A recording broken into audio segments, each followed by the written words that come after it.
네, 안녕하세요, 여러분. 이제 두 번째 시간이죠. 한국 문화의 이해 두 번째 시간으로, 여러분들과 이제 문화 전반에 대한 이야기를 이번 시간에는 좀 해볼 겁니다. 그래서 문화의 의미가 무엇인지, 그다음에 문화라는 것이 어떻게 발달되고 왔는지, 이런 것들에 대한 이야기를 좀 해보려고 합니다. 그래서 문화 전반에 대한 이야기를 해볼 거기 때문에 이번 시간을 통해 가지고 문화라는 게 무엇이구나라는 정도의 이해만 하고 가시면 될 것 같습니다. 물론 이제 여러분들이 이미 문화라는 것 자체가 무엇인지에 대한 그 의미는 이해는 하고 있지만 그것이 이제 어떤 학문적인 어휘로 만들어지고 개념으로서 어떻게 구성되어 있고 또한 정의되고 있는지에 대해서는 아직 조금 생소할 수가 있습니다. 그런 부분들에 대한 이야기를 좀 해보려고 합니다. 그래서 먼저 문화의 의미를 보시면 라틴어의 컬츄라에 파생된 컬처죠. 컬처를 번역한 말로 본래 경작이나 재배를 뜻한다는 거죠. 문화라는 것이 원래는 경작이나 재배를 뜻하는 의미였는데 그것이 이제 현재에 이르러 가지고는 다르게 받아들여지고 이해되고 있죠. 그래서 현재에는 지적, 그러니까 예술적 생산물이죠. 그 다음에 한 사회의 전반적 생활 방식을 이야기하고 있습니다.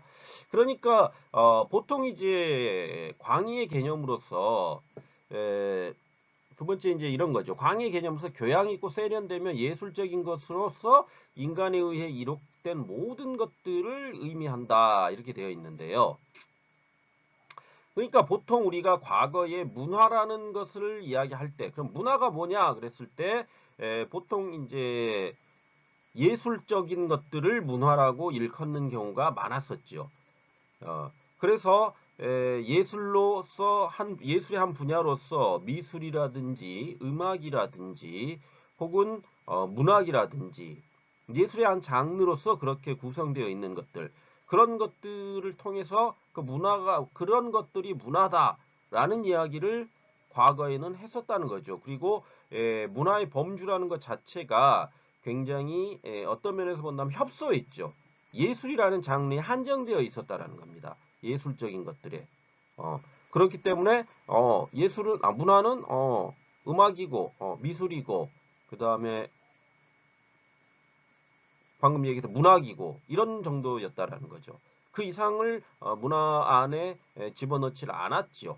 그런데 현재에 이르러 가지고는 여기 위에 나와 있듯이 예술적 생산물로 한정되어 있던 범위가 훨씬 더 확장이 되어 가지고 사회 전반의 생활 방식 자체를 일컫는 말로 그 의미가 훨씬 더 확장되어 있다는 겁니다.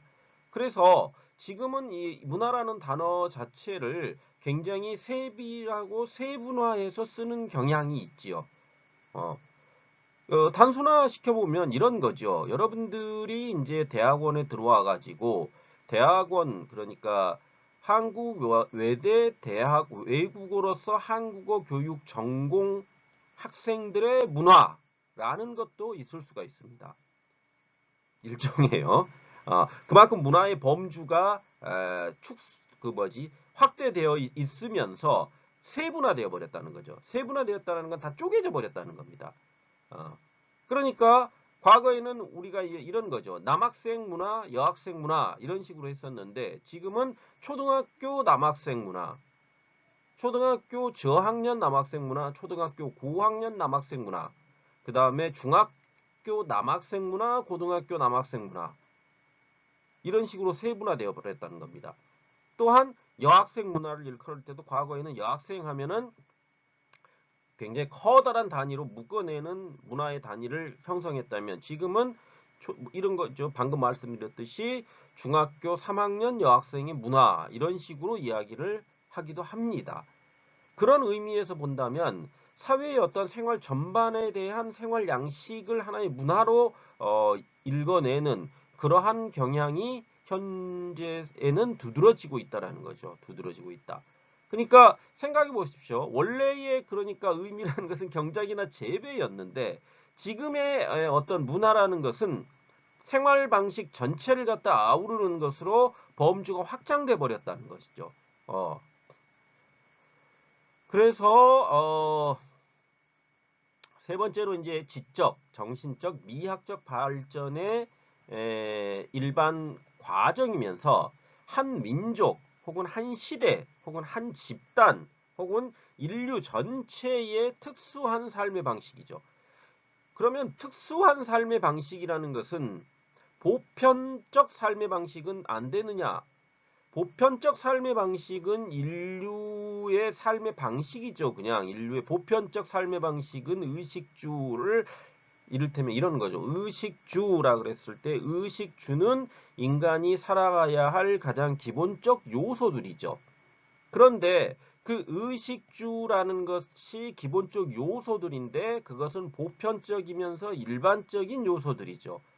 그런데 거기 안에 이제 특수한이라는 용어가 붙게 되면 특수한이라는 용어가 붙으면서 일반적이면서 보편적이 아닌 것이 되는 거죠. 그렇게 됐을 때 그게 문화라고 불릴 수 있다라는 겁니다. 그래서 한국인의 의문화, 그러니까 옷 문화죠. 옷을 어떻게 입느냐, 복식 문화라는 거죠.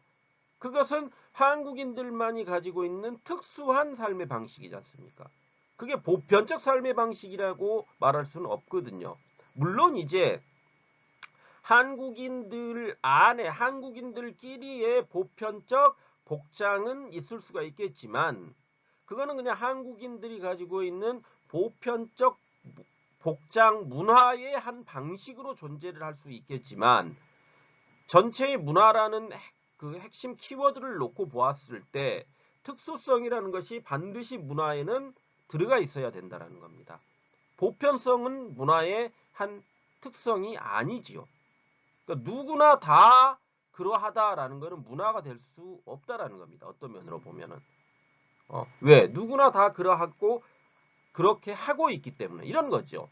인간은 하루에 밥 3끼를 먹어야 한다라는 게 인류의 보편적 식이죠. 식생활이죠. 그거는 식생활이라고 이야기를 하죠. 그런데 이것이 문화가 되려면 어떻게 됩니까? 한국인들의 식문화 안에서 아침은 어떠하다 이런 식이 돼야 된다는 겁니다. 그러면 한국의 식문화라는 것은 식생활과는 또 차이가 있죠. 식생활이라는 것은 아까 말씀드렸듯이 아침을 먹고 점심을 먹고 저녁을 먹는다 뭐 이런 것들은 인간이 다른 동물과 구분되는 식생활이죠. 그런데 또 한편으로 그것은 동물과 구분 지어봤을 때는 하나의 문화가 될 수도 있죠. 식문화가 될 수도 있죠. 왜? 다른 동물들은 음식을 먹을 때 보통 어떻게 먹습니까? 생으로 먹지요. 생으로. 그런데 인간은 뭡니까? 화식이죠. 화식. 그러니까 불을 이용해 가지고 무언가 데펴 먹거나 끓여 먹거나 하는 그 화식 문화를 가지고 있다는 거죠. 그러면은 동물과 인간을 어떠한 식이라는 걸 가지고 구분한다 그럴 때 식생활 안에서 인간이 가지고 있는 식문화라는 것은 동물과 구분해서 특수한 삶의 방식으로서 화식 문화를 가지고 있다. 이렇게 이야기할 수 있다라는 겁니다. 이해하시겠습니까? 문화? 그러니까 문화에는 모두 특수한이라는 것이 붙어야 되는 겁니다. 다른 것과 비교해서.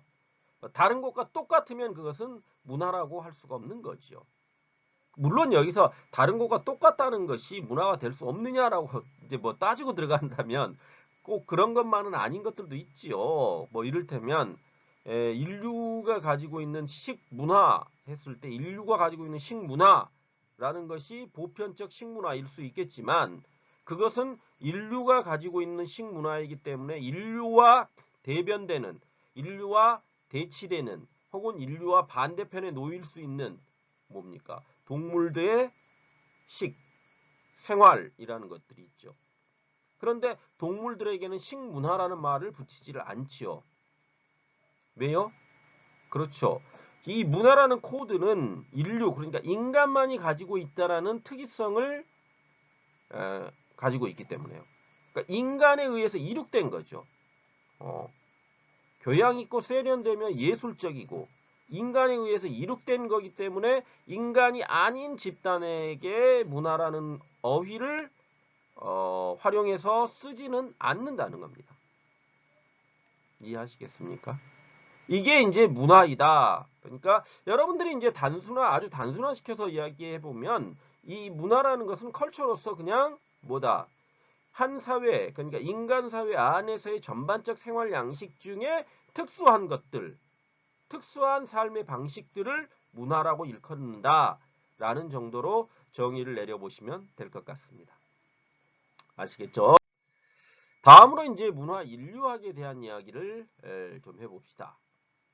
문화 인류학이라는 것은 인간의 문화적 특징을 연구하는 학문 분야라고 할 수가 있죠. 그렇기 때문에 고고학이 다루는 범위 밖의 역사시대부터 현대까지 전 세계 여러 민족과 그들의 문화를 사회과학적 방법으로 비교 연구하는 것이 문화 인류학이라고 할 수가 있습니다. 그렇기 때문에 이 문화 인류학 안에서 문화 이론들을 다룰 때는 문화의 본질과 개념, 문화 변동, 문화 발전의 원리 이러한 것들을 탐구한다는 거죠.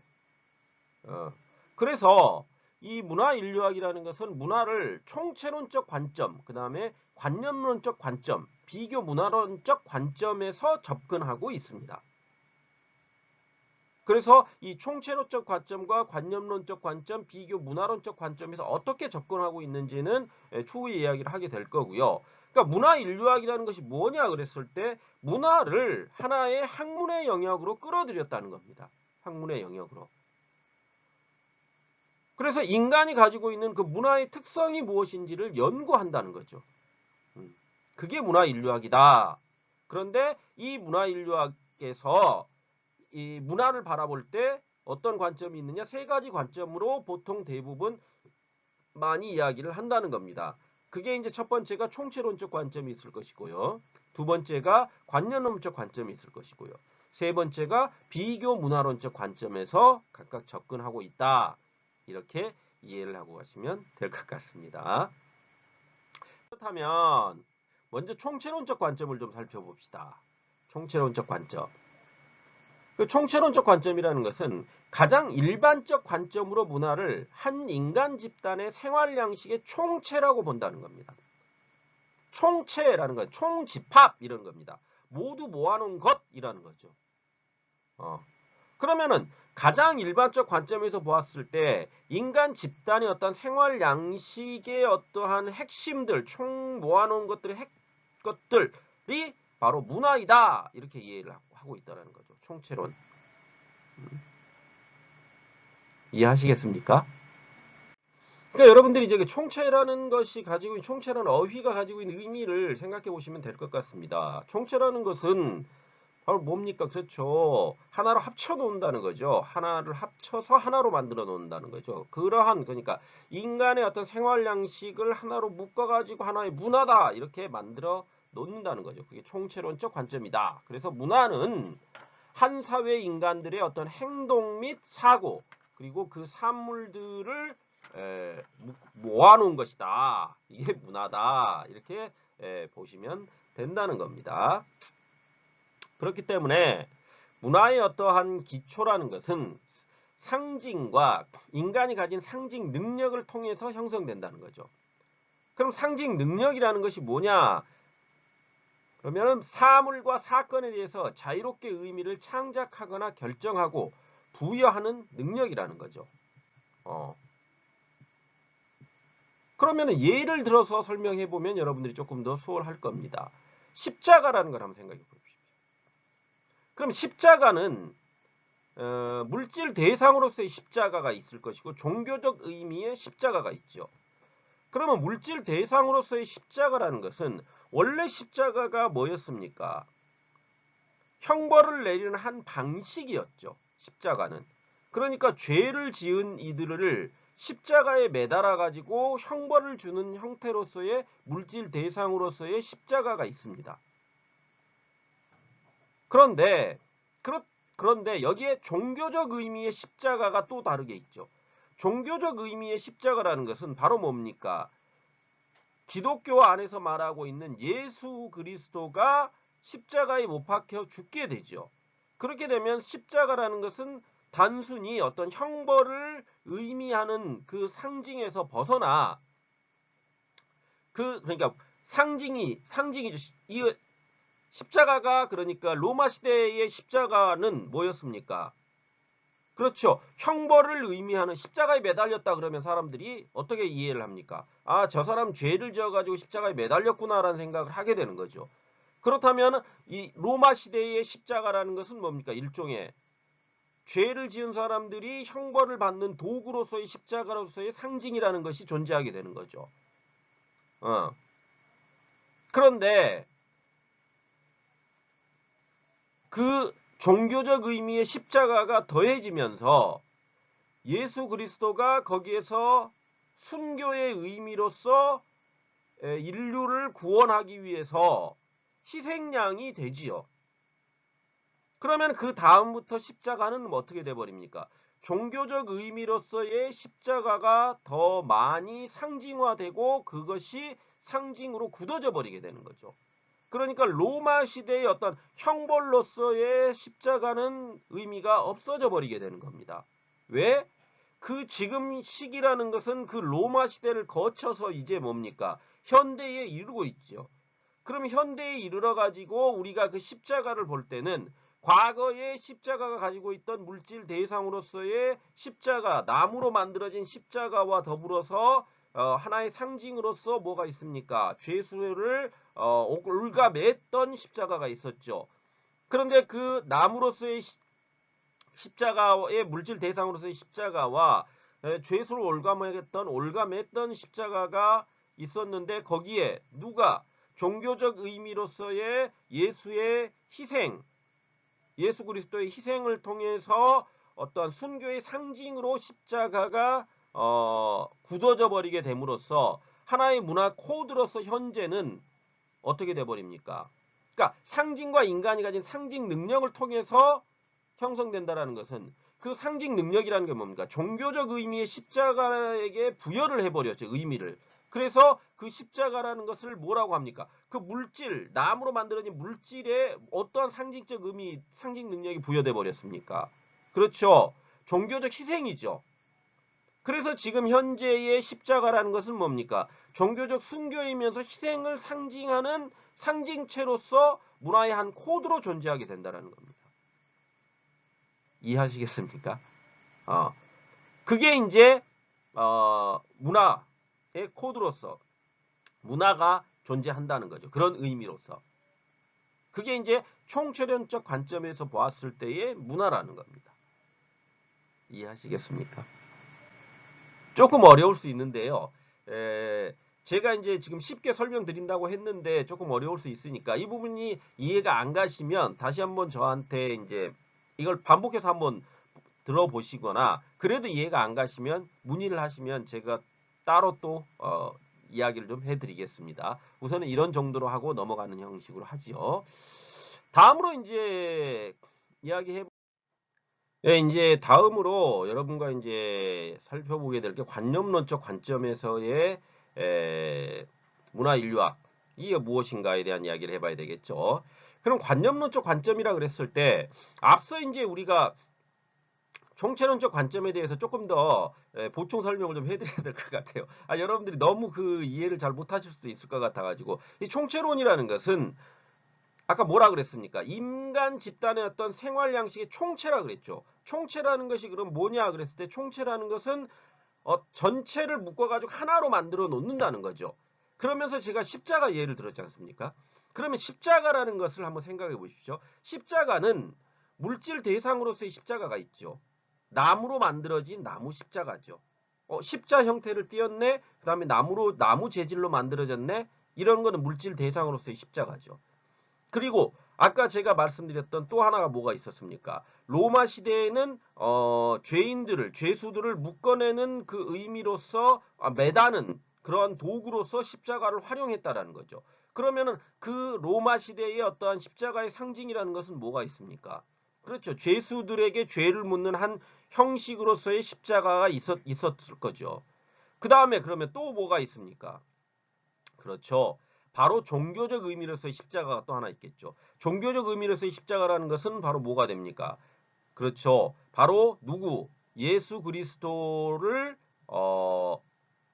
가 거기에 이제 희생돼서 묶어서 그러니까 인류를 구원하기 위해서 자신이 스스로 십자가에 못 박혀서 죽게 되지 않습니까? 그걸 우리가 이제 보통 순교라고 이야기를 하죠. 그럼 순교 행위를 통해 가지고 이 하나의 그러니까 상징으로 거듭나게 되는 거죠. 십자가는. 그래서 지금 현재 총체적 의미로서의 십자가는 뭐가 돼 버렸습니까? 그렇죠. 나무로서 뭐 로마의 형벌 기구로서는 사라져 버리고 하나의 문화 코드로서 총체적으로 뭘 의미하게 돼 버렸습니까? 그렇죠. 예수 그리스도의 어떤 순교를 의미하는 것으로 문화 상징이 되어 버렸죠. 그런 것들을 연구하는 것들, 그런 것들이 바로 총체론적 관점에서의 문화 인류학으로의 접근이라는 거죠. 두 번째, 그럼 관념론적 관점에서의 문화 인류학의 접근이라는 것은 무엇이냐? 그랬을 때 바로 문화라는 것을 구체적 행위가 아니라 그것을 지배하는 규칙이나 원리의 체계를 말하는 것으로 보는 것을 바로 관념론적 관점에서의 문화 인류학의 접근이다. 이렇게 볼 수가 있다는 겁니다. 그래서 이 관념론적 관점 안에서는 구조인류학, 인지인류학, 상징인류학 이러한 것들이 문화인류학 안에서도 문화인류학을 연구하는 한 분야로서 세분화된 분야로서 존재하고 있다는 거죠. 그래서 구조인류학, 인지인류학, 상징인류학 이런 것이 있다는 거죠. 더불어서 문화를 인간 행동과 사고의 심층 구조로 규정한다는 거죠. 그러니까 문화를 인간 행동과 사고의 심층 구조라는 건 뭡니까? 심층 구조. 그러니까 어떠한 문화라는 것이 단순하게 만들어지는 게 아니라 인간 행동과 인간이 가지고 있는 사고, 생각들이 심층 구조라는 거는 그 안에서 구조화된 형태로서 규정된다라는 거죠. 그러면 그 예시를 한번 봅시다. 예시가 뭐냐면 바로 이런 거죠. 무당의 굿 행위라든지 이산화를 잡는 행위. 이것은 이런 행위를 가능케 하는 관념 체계와 규칙 체계가 일종의 문화라는 겁니다. 무슨 얘기냐? 이런 거죠. 무당의 굿은 왜 합니까? 무당의 굿은. 그렇죠. 자신 기복신앙이죠. 기복신앙. 무당의 굿 행위라는 것은. 그러니까 신앙은 신앙인데 우리가 이제 무당이라는 것은 뭡니까?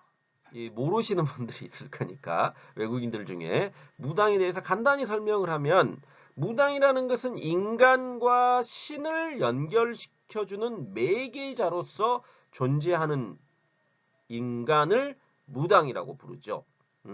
그래서 그 무당은 접신을 한다고 이야기를 하죠. 우리의 이제 전통적 무속신앙, 토속신앙 안에서 무당은 신과 접신이라는 것은 신과 만난다는 거죠.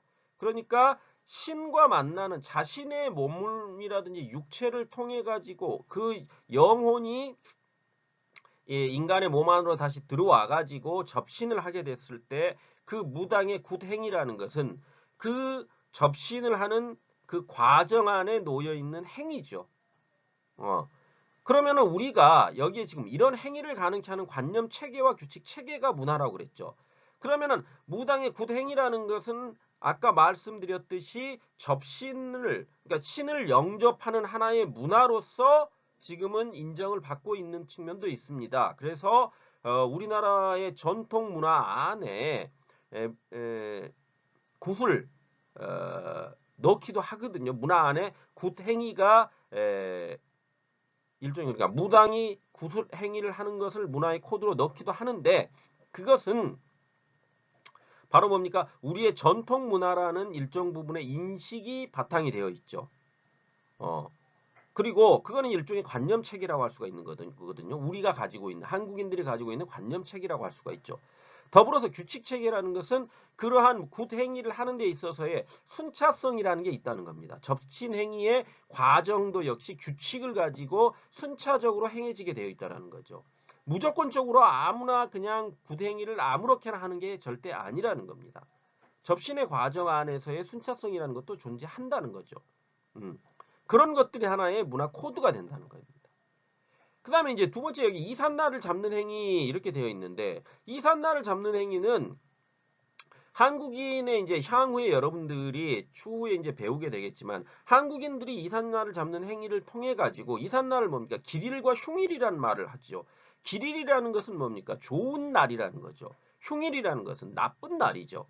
그러니까 이사를 하는데 좋은 날이 있고 나쁜 날이 있다는 겁니다. 그거는 한국이 역시 이제 어떤 무속 신앙 안에서 가정을 지키는 신주가 있다고 믿는 그런 게 있습니다.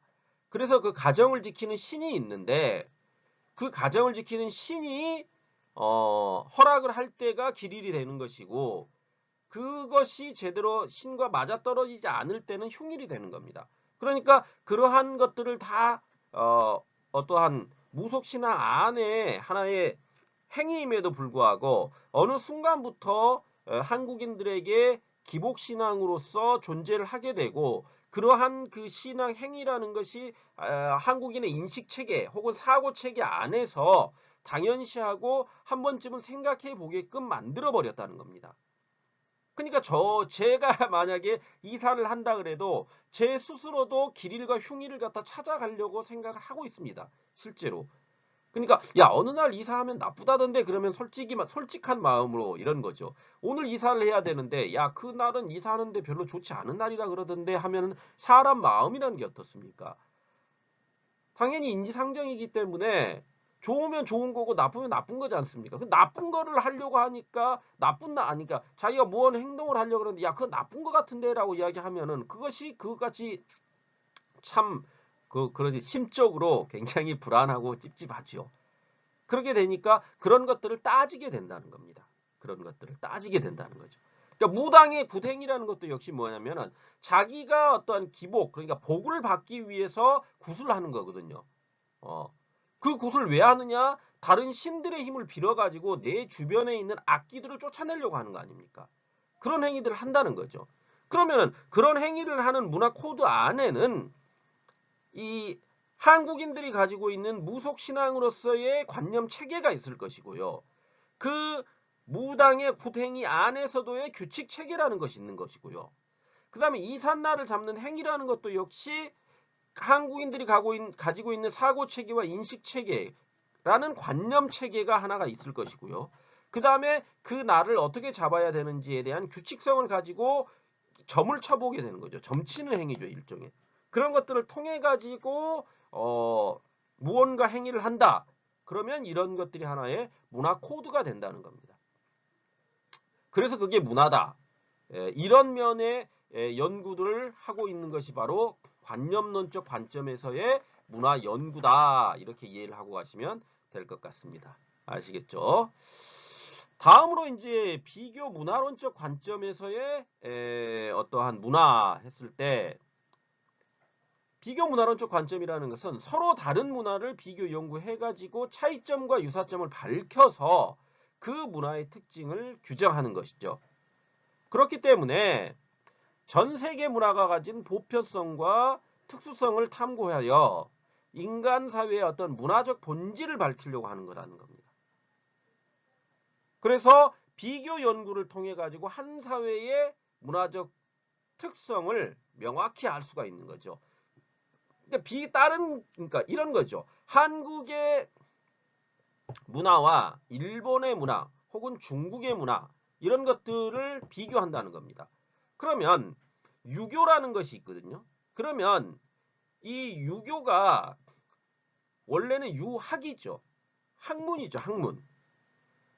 그런데 그 유학이라는 학문을 중국에서는 유가라고 부릅니다. 유가. 그러니까 집가자를 써가지고 유학이라는 것이 하나의 집 안에 집과 같이 이렇게 크게 형성되어 있다. 그래서 유가라고 이야기를 보통 많이 하고요. 그런데 한국에 오게 되면 유학보다는 유교라고 얘기를 해버립니다. 그러니까 유학의 뭡니까? 공자와 맹자 같은 인물들을 사당에 모시게 되면서 유교라는 종교적 습성이 한국 안에 들어와 가지고 같이 혼합돼 버린 겁니다. 그러니까 학문으로서의 체계 안에 종교적인 것들이 혼합이 돼가지고 하나의 종교로서 만들어진 것이 유교거든요. 그러면은 중국에서 유학을 받아들이는 형식과 한국에서 유학을 받아들이는 형식이 전혀 다르죠. 물론 학문적인 접근에 있어서는 동일성이 있을 수도 있겠지만 그 나머지 다른 부분들의 문화적 측면을 놓고 본다면 그렇게 차이점도 발생하게 된다는 겁니다. 그럼 비교 문화론적 관점이라는 것은 이렇듯이 중국에서 유학을 받아들이는 것과 한국에서 유학을 받아들이는 방식의 차이를 갖다 서로 비교해가지고 하나는 유가로 받아들였고 하나는 유교로 받아들였다. 이런 식으로 연구를 할 수 있다라는 거죠. 그런 것들이 바로 비교 문화론적 관점에 있어서의 문화인류학이다. 이렇게 이해하시면 될 것 같습니다. 아시겠죠? 그래서 이제 이렇게 총 3가지 정도로 살펴봤습니다. 그러니까 문화인류학적 관점에서 봤을 때 총체론적 관점, 그 다음에 관념론적 관점, 그 다음에 비교 문화론적 관점 이렇게 살펴봤죠. 총체론적 관점에서는 제가 십자가를 통해 가지고 어떻게 십자가가 문화 코드화 되는지를 알려드렸고요. 그 다음에 관념론적 관점에서는 무당의 굿행이라든지 이산나를 잡는 행위들의 총체 이 과정들을 통해 가지고 관념론적 관점에서의 문화인류학이라는 것이 어떻게 접근되고 있는지에 대해서 이야기를 해드렸고요. 비교 문화론적 관점에서는 유학이라는 것을 통해 가지고 어떤 식으로 두 문화가 비교되고 있는지에 대해서 말씀을 드렸습니다. 이런 정도로 문화인류학적 관점에서의 어떤 문화의 의미를 갖다가 이해해 볼 수 있을 것 같습니다. 다음으로 이제 우리가 살펴보게 될 것은 민속학적 관점이죠. 그래서 이 민속학이라는 것은 문화인류학하고는 또 다른 거죠. 문화를 연구하는 데 있어서 문화인류학이 아까 이제 총체로 관념론, 비교 문화론적 관점에서 어떤 문화가 가지고 있는 인간 문화의 특성을 갖다 연구했다면 민속학이라는 것은 인간에게 민간에서 전해지는 잔존 문화들, 그러니까 잔존이라는 것은 남아있는 문화라는 거죠. 그러니까 남아에서 존치되고 유지되고 있는 문화들을 연구하는 것, 그런 것들이 민속학입니다. 그래서 이 민속학이라는 것은 민간에 전해지는 전통적인 신앙이라든지 전설, 풍속, 생활 양식, 관습, 종교 의례, 미신, 민요, 속담 등을 총괄하는 말이면서 서민들이 가지고 있는 여러 지식들을 의미한다. 이런 식으로 받아들이시면 될 것 같습니다. 그래서 그러니까 아주 쉽게 얘기하면 그냥 전통적인 것들, 남아있는 전통적인 것들을 연구하는 학문이라고 생각하시면 됩니다. 그렇기 때문에 이 민속학이라는 것은 일상 문화 가운데 안에서 전통과 관련되어 있는 문화들을 연구하는 거다. 이렇게 이해하고 가시면 되겠습니다. 아시겠죠? 다음으로 이제 문화 연구가 있습니다. 또 다른 하나의 학문 분야로서 문화 연구. 그러면은 문화 연구라는 것은 특정한 사회 문화적 맥락에 의해 가지고 탄생한 학문이라고 본다는 거죠. 그래서 1964년 영국의 버밍엄 대학의 어떤 버밍엄 현대 문화 연구소에서 이 문화 연구라는 학문 체계가 발달했습니다. 그러니까 지금 문화 연구를 하는 데 있어서 앞서 이제 뭐냐면 문화 인류학 얘기를 했었고요. 그다음에 민속학 얘기를 했었죠. 그 다음에 또 문화 연구라는 것이 또 자체적으로 있다는 겁니다. 학문 분야로서. 그래서 이 문화 연구라는 것은 한 사회 문화를 분석함으로써 그 사회의 문화를 생산하고 실천, 그 다음에 소비하는 사람들이 공유하는 행동과 사상의 유형들을 해석해가지고 이를 통해서 그 시대의 집단이라든지 민족이 가진 독특한 문화 성향을 읽어내려고 하는 것이 바로 문화 연구다. 이렇게 이해하고 가시면 될 것 같습니다. 그래서 어떤 문화의 범주를 확장해 가지고 인간 삶의 방식에서 더 나아가서 의미의 생산 혹은 소통, 수용 과정, 결과 등을 통해서 이 문화를 총체적으로 보려고 하는 시도, 이것이 바로 문화 연구다. 그러니까 문화의 범주를 확장시켜 버렸다는 거죠. 그래서 인간 삶의 방식, 그러니까 인간이 생활하는 아까 생활 방식 총체를 갖다가 생활 방식 전체를 아우르는 말이 문화다라고 얘기를 했지 않습니까? 그런 것들이 바로 이러한 문화 연구를 통해서 만들어진 문화의 의미 확장 체계라고 이야기하시면 되겠죠. 그래서 여러분들이 문화 연구라는 것은 문화의 어떠한 범위를 좀 더 확장시켜 가지고 생활 전반에 대해서 문화와 연결시켜서 연구하고 있는 것이구나. 이렇게 이해를 하고 가시면 될 것 같습니다. 뭐 이런 정도로만 여러분 이해하시면 됩니다. 물론 여러분들이 뭐 문화 연구에 대해서 막 구체적으로 알고 이럴 필요까지는 없기 때문에 이런 정도로의 학문적 연구가 이루어졌구나 라는 정도로 문화에 대한 이해를 하고 가시면 되겠습니다. 다음으로 이제 여러분과 좀 살펴보게 될 것은 문화의 유형입니다. 그래서 문화를 어떻게 분류하느냐 그랬을 때 이제 보통 우리가 다양하게 네 가지 정도로 이야기를 할 수가 있죠. 정신문화와 물질문화다. 그럼 정신문화라는 것은 말 그대로 우리의 정신세계 안에 녹아있는 문화인 것이고요. 물질문화라는 것은 그 정신과 반대되는 의미로서 물질이 존재하고 있다는 것. 그러니까 정신문화라는 것은 내적 문화의 코드라면 물질문화라는 것은 외적 문화의 코드가 되겠죠. 표면 보여지는 것들이 물질문화인 것이고 정신문화라는 것은 내적으로 안에 성숙되어 있는 내면에 잠재되어 있는 문화의 코드들 이런 것들이 정신문화라고 할 수가 있겠습니다. 다음으로 이제 대중문화와 고급문화로 또 나누기도 하죠. 그럼 대중문화라는 것은 다양한 많은 대중들이 이를테면 취득하고 습득한 후에 활용하고 이용하고 있는 문화를 대중문화라고 이야기를 하죠.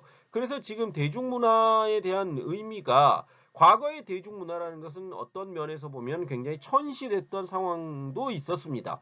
그러니까 어떤 문학이라는 그 예술 장르로서 문학을 놓고 보았을 때도 대중문학이라는 것은 천시받던 시절도 있었죠. 그런데 지금에 이르러 가지고는 작금에 이르러 가지고는 이 대중문화, 문학이라는 것도 상당히 과거와는 다르게 높이 평가되고 있죠. 왜? 다수의 사람들이 이용하고 활용하는 것이기 때문에 그 다수의 사람들이 이용하고 활용하는 것으로서의 의미를 지닐 수 있기 때문에 그렇다는 거죠. 거기에 이제 반대되는 개념으로서의 어떤 고급 문화라는 것이 있죠. 그러면은 이제 우리가 보통 이제 아주 단순화시키면 대중문화, 고급문화가 뭐냐 그랬을 때 이렇게 생각해 볼 수가 있죠. 우리가 이제 대중음악이라 그랬을 때 대중음악이라는 거 우리가 가요를 지금 아이돌에 이를테면 방탄소년단의 다이너마이트를 부른다고 합시다. 방탄소년단의 다이너마이트는 대중음악이죠. 아이돌의 대중음악이죠. 그런데 우리가 베토벤의 운명교향곡을 들어요. 그렇게 되면 그건 뭡니까? 고급 문화가 되는 겁니다. 예술 문화 안에서도 고급 음악이 되는 거죠. 우리가 흔히 얘기하는 클래식이라고 통칭되는 그 클래식이라는 것이 원래 어떻게 만들어졌습니까? 바로 중세의 유럽의 귀족들이 향유하던 음악이죠. 그러다 보니까 그 클래식이라는 것이 고급 음악으로 취급이 되어져 있고 현재에도 고급 음악으로 취급을 받고 있죠. 그래서 누구나 다 어느 정도의 클래식을 접해볼 수는 있겠지만 뭐 이를테면 비발디의 사계라든지 베토벤의 운명 같은 그 다음에 베토벤의 합창교향곡들은 많이 들어보다 보니까 혹은 우리 생활 주변에서 어떤 음악 코드로 많이 활용되어 왔기 때문에 아마 저런 거 정도는 하는데 이를테면 그리그의 페어빈트 조곡이라는 그리그의 페어긴트 조곡 이런 음악도 있습니다. 그러면 그런 것들은 어떤 클래식한 음악으로서의 세밀하고 세분화되어 있는 그 다음에 뭐 교향곡 몇 번, 그 다음에 바이올린 협주곡 몇 번 이런 것들이 있잖아요. 그럼 저도 솔직히 잘 모르거든요. 클래식 쪽은. 잘 모르기 때문에 그런 것들은 일종의 고급 문화로서 향유 계층이 좀 다르죠. 그러니까 우리가 이런 거죠. 뮤지컬과 오페라 이렇게 한다고 그랬을 때 뮤지컬이 좀 더 대중적이라면 오페라는 훨씬 고급적이죠. 그런 것들로 구분 지어 볼 수가 있습니다. 그게 이제 고급 문화와 대중 문화라고 할 수가 있는 거죠. 다음으로 이제 전통 문화와 현대 문화라는 것은 말 그대로 전통 문화라는 것은 옛날부터 전해져 내려오는 것들이 이제 전통 문화가 되겠죠. 현대 문화라는 것은 현대에 만들어진 문화가 되겠죠. 그런데 이제 이 전통 문화와 그러면 현대 문화를 구분짓는 게 언제냐 그래서 우리가 이제 보통 현대라는 것은 우리가 이제 근대라는 말이 있지 않습니까? 근대. 근대라는 것은 현대라는 그러니까 근대라는 말과 현대라는 말을 놓고 볼 때 현대라는 것은 지금 현재 우리가 살고 있는 것에 좀 더 가까운 이렇게 의미를 여러분들이 받아들이고 있는 것이고 근대라는 것은 그 현대보다는 앞선이라고 받아들이고 있습니다. 실제로. 근데 실제로 우리가 보면은 현대 문화보다 근대라는 말로 모두가 다 가까울 근이거든요. 그러면 시대가 가깝다라는 겁니다. 그러면 현대라는 것은 그 시대가 현재 재현되고 있다는 거거든요. 그런 의미로 이해를 하고 가시면 될 겁니다.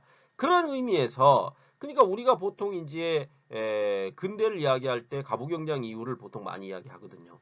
그러면은 그런 근대를 넘어선 현대라고 얘기하는 것은 우리가 이제 어떤 6.25를 거친 후에 산업화되고 공업화된 시대가 도래했을 때의 어떤 문화들을 행태들 이런 것들을 우리는 보통 이제 현대 문화라고 통칭하게 되는 거죠. 그것 이전의 것들은 모두 전통 문화로 취급을 하고 있는 상황이라는 겁니다. 한국 사회 안에서요. 한국 사회 안에서 그러하다는 거죠. 그 다음에 무형문화와 유형문화가 있죠. 그럼 무형문화라는 것은 우리가 이제 무형문화재 이런 것들이 있거든요. 무형문화재라는 것은 실질적으로 이런 거죠. 무형문화재 한 판소리 하는 분들, 그 다음에 어떠한 춤을 추는 전통 춤을 추시는 분들은 다 무형문화재라고 우리가 보통 얘기를 하거든요. 그러면은 무형이라는 것은 형태가 정해져 있지 않다라는 겁니다. 판소리라는 것이 어떤 악보가 있을 수도 있겠지만은 사람의 목을 통해 가지고 보이지 않잖아요. 이렇게 아하 하는데 그 앞에 뭐가 보입니까? 아하 하면서 앞에 아 소리가 막 나가는 게 아니죠. 그런 것들이죠. 그런 것들이 일종의 무형문화라는 겁니다. 그런 것들이 무형문화일 것이고 유형문화라는 것은 직접 보인다는 거죠. 보이고 존재하는 것들의 문화. 이게 이제 유형문화다. 이렇게 이해하고 가시면 될 것 같습니다. 그래서 이제 문화를 이런 식으로 다양하게 분류를 해주는데 이렇게 양비론 그러니까 이분법적으로 분류하면 정신문화의 반대는 물질문화다. 대중문화의 반대는 고급문화다. 전통문화의 반대는 현대문화다. 무형문화의 반대는 유형문화다. 이런 식으로 보통 구분을 많이 한다는 겁니다. 그런데 이걸 좀 더 세분화해가지고 구체적으로 유형화시키면 또 다른 문화의 유형이 구분되게 되는 거죠. 박영선 선생의 어떤 구분법을 보면 총 7가지로 문화를 구분해 놓고 있습니다. 그래서 그 7가지를 보면 먼저 정신문화가 있습니다. 정신문화. 그래서 가치관이라든지 민족선, 세계관, 종교 및 종교관, 사상 이런 것들이 일종의 정신문화라고 할 수 있는 거고요. 언어문화, 문자, 형태, 통사, 의미, 경어법, 속담 및 은유, 문학 이런 것들이 언어문화라고 할 수가 있습니다. 다음으로 예술문화는 대중예술과 고급예술로 나뉘게 되는데요. 대중예술은 대중음악, 대중무용, 대중미술, 대중영화, 대중연극 뭐 이렇게 될 수가 있겠고요. 고급 예술은 고급 음악, 고급 무용, 고급 미술, 예술 영화, 고급 연극 이런 정도로가 될 수가 있겠죠. 그다음에 그러니까 이 문화 유형의 구분은 그냥 여러분들이 한번 쭉 살펴보시면 이해할 수 있기 때문에 제가 그냥 읽고 넘어가는 겁니다. 그리고 추후에 계속 지속적으로 이번에 대한 이 부분들에 대한 세분화된 학습을 할 거기 때문에 이러한 박영선 선생의 문화 유형의 구분이 이런 정도가 있더라라는 정도로만 이해하고 가자는 거죠. 생활문화라는 것은 의생활, 식생활, 주생활, 여가생활. 제도문화라는 것은 정치제도, 법과 행정제도, 경제제도, 사회제도, 그 다음에 언론제도, 교육제도 이렇게 나눌 수 있다는 겁니다. 그 다음에 학문문화라는 것은 인문과학, 사회과학, 자연과학, 응용과학으로 나뉠 수 있다는 거죠. 그 다음에 산업기술문화는 농업, 임업, 수산업, 토목, 건축, 전자, 전기, 기계, 조선, 항공, 섬유, 제지, 출판, 정보, 통신, 화학공업, 생명환경, 서비스업. 여러분들이 보시면 아시겠지만 아니 농업에도 문화가 있나 이렇게 생각하실 수도 있겠지만 여기 지금 구분되어 있는 문화의 유형을 보시면서 이해를 하시겠지만 어떤 인간의 생활 양식 총 전반적인 모든 이야기들을 해놓고 있죠. 그래서 지금 현재의 문화라는 것은 인간의 생활 주변을 둘러싸고 있는 모든 생활 양식들을 문화라고 일컫는다. 이렇게 이해를 하고 가시면 될 것 같습니다. 그래서 이런 정도의 문화의 유형의 구분이 있다라는 정도로 이해를 하고 가십시다. 다음으로 이제 우리가 문화의 속성과 발달 과정을 좀 봅시다. 그러면은 문화의 속성이라는 것은 조홍윤 선생에 의해서 한 5가지 정도로 이야기가 되고 있습니다. 그래서 문화가 가지고 있는 속성, 속된 성질이죠. 그러니까 문화가 가지고 있는 속된 성질이 뭐냐? 첫 번째가 집단 구성원에 의해서 공유된다. 공유된다는 건 뭡니까? 서로 주고받는다는 거죠. 주고받는 거다. 사회 구성원들이 모두 주고받는 게 문화이다. 그 다음에 한 사회의 문화는 학습이 된다라는 거죠. 학습을 통해 가지고 인지하게 된다라는 것이고 그걸 통해서 체득하고 받아들여서 내가 활용하게 된다라는 거죠. 그 다음에 축적성이 있다. 축적된다는 거죠. 쌓여왔다는 겁니다. 그 다음에 체계성이 있다. 말 그대로 체계성입니다. 구조화된 체계가 있다라는 거죠. 단계성이 있다라는 거죠. 그 다음에 끝없는 변화의 과정을 밟는다. 끊임없이 변화한다라는 겁니다. 그러니까 전통 문화와 현대 문화가 다르는 거죠. 끊임없이 변화하기 때문에요. 이렇듯이 문화의 속성, 속된 성질은 5가지 정도 있다라는 것으로 역시 여러분들이 이해를 하고 가시면 될 것 같습니다. 마지막으로 오늘 이 시간 마지막으로 이제 문화의 발달 과정을 한 5가지 정도 좀 살펴봅시다. 그래서 이제 이 문화의 발달 과정이라는 것은 문화라는 것이 어떻게 발달되어 왔느냐에 대한 전반적인 이야기들을 해보자는 거죠. 그래서 문화의 유형 측면에서 본다면 무속문화가 언어문화로 발달되고 그것이 예술문화를 통해 종교문화, 그 다음에 현재에 이르러서는 과학기술문화로까지 나아가고 있다. 이런 식. 발달되는 정도에 따라서요. 근데 문화의 성격 역시 어떻게 발달되어 왔느냐 봤더니 처음에는 원시 문화가 있다가 지배층의 문화가 있다가 그 다음에 서민 문화가 중심이 되다가 전문적인 고급 문화가 나타나다가 현재 이르러 가지고는 일반의 대중 문화가 주를 이루는 형식이다. 이렇게 이해할 수 있다는 거죠. 그 다음에 문화의 질 측면에서 본다면 처음에는 생존하려고 하는 생존 문화가 있었고요. 그 다음은 지배자를 위하거나 혹은 지배자에 의해서 나타난 고급 문화가 있었고요. 그 다음으로 모든 대중을 위한 문화가 있었고요. 그 다음으로 전문적인 문화 창조자들에 의해서 나타난 고급 문화가 있었고 현재에 이르러 가지고는 대중을 위한 대중문화와 고급 문화가 공존하는 형식이다. 이렇게 볼 수 있다는 거죠. 그러니까 맨 마지막에 나와 있는 것들이 현재의 문화의 형태라는 겁니다. 과학기술 문화, 일반 대중문화, 그 다음에 대중을 위한 대중문화와 고급 문화의 공존 뭐 이런 것들이죠. 그 다음에 물질 문화라는 것이 어떻게 발달되어 왔느냐 봤더니 불의 사용, 도구 사용, 도로 건설, 그 다음에 제품 생산, 교환 매매, 상업의 발달을 통한 그 다음에 전기의 발명 사용, 그 다음에 통신의 발달, 컴퓨터의 발명, 그 다음에 인터넷, 디지털 이런 식으로 물질 문화가 발달되어 왔더라라는 정도죠. 마지막으로 종교 문화 했을 때 무속 문화, 불교 문화, 유교 문화, 기독교 문화, 다양한 문화의 공존 형태라는 거죠. 현재 이르러서는. 이렇듯이 문화의 발달 과정이라는 것이 이와 같은 과정을 통해서 현재에 이르렀다라는 정도로 여러분들이 쭉 그냥 읽어보시면서 이와 같은 문화의 발달 과정이 있었구나 라는 정도로 이해를 하고 가시면 될 것 같습니다. 아이고 이거 간단하게 한다고 했는데 또 너무 많은 시간을 제가 써버렸네요. 아무튼 첫 시간임에도 불구하고 여기까지 들어주시느라고 정말 수고하셨고요. 다음 시간 2강 때 뵙겠습니다. 감사합니다.